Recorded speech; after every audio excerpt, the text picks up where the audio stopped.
And it is not just the Senate race everyone is watching. Check out all the tight races across the country. In the House, Democrats need to flip 23 Republican seats to take control. One of those tight races is right here in Houston. Democrat Lizzie Fletcher is trying to take Republican John Culberson's job. Larry Seward talked to both of them tonight. We caught up with both candidates at the same time. Lawyer Lizzie Fletcher hovered over her phone bank team in Upper Kirby, while longtime incumbent John Culberson shook hands with Republicans at a rally in Spring Branch. Now, I know for months we've seen these less than friendly political ads from both sides. Neither launched attacks here.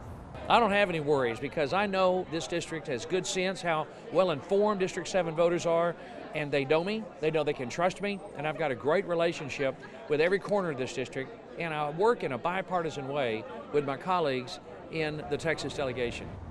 This is the most important election in my lifetime, and it's not because I'm on the ballot. I'm on the ballot because it's the most important election of our lifetimes. There's so much on the ballot tomorrow. Our health care, our infrastructure, our future, and I think it's really important that everybody get to the polls before 7 o'clock tomorrow night. Look, polls show this is a toss-up, but both sides tonight told us they feel like clear favorites. Downtown, Larry Seward, KHOU 11 News. It's quite a race there. We have everything.